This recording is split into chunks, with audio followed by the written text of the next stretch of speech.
Bonjour, Dr Benadibar, chirurgien plasticien à Paris et à Genève. Aujourd'hui, je vais vous parler de l'embellissement des lèvres grâce à la médecine esthétique. Alors, c'est une demande qui est devenue extrêmement fréquente, au point que l'on voit aujourd'hui énormément de jeunes filles, surtout, dans nos cabinets de consultation, demander des augmentations du volume des lèvres. Alors, il faut savoir que la lèvre est une zone particulièrement fragile, ne serait-ce que pour des raisons anatomiques, avec une vascularisation qui est riche mais qui est fragile, et donc le danger est particulier dans ce type d'injection. Donc pour augmenter le volume des lèvres, le plus simple c'est l'acide hyaluronique. Il existe des acides hyaluroniques spécifiques, qu'on appelle des LIPS, et qui vont permettre d'avoir une augmentation du volume des lèvres immédiate et un résultat qui soit naturel. Pour que ce résultat soit naturel, la technique est importante. Aujourd'hui, on voit beaucoup de jeunes filles, malheureusement, avec des lèvres énormes, avec un non-respect de l'anatomie, c'est-à-dire qu'on a une lèvre qui devient arciforme, qui n'a plus du tout son cupidon, qui n'a plus du tout cette forme de cœur naturelle de la lèvre. Donc ça, il faut vraiment proscrire ce type d'injection.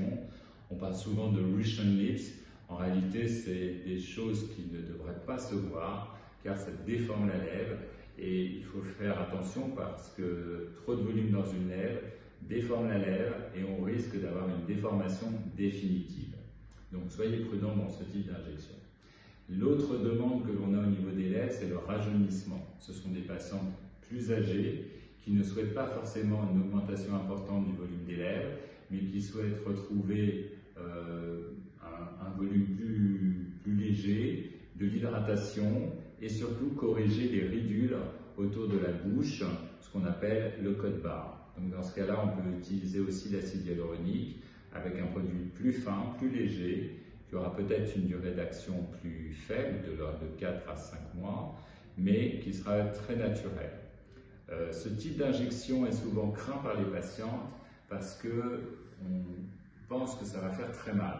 Alors effectivement, injecter une lèvre sans anesthésie, c'est douloureux. C'est pourquoi, pour moi, il est fondamental de toujours commencer par une petite anesthésie locale, un peu comme un dentiste, à l'intérieur de la bouche, ce qui ne va pas changer le volume des lèvres et qui va permettre aux médecins d'injecter confortablement et surtout aux patients de ne rien sentir. Voilà, n'hésitez pas à nous poser vos questions si vous avez d'autres questions sur ce sujet.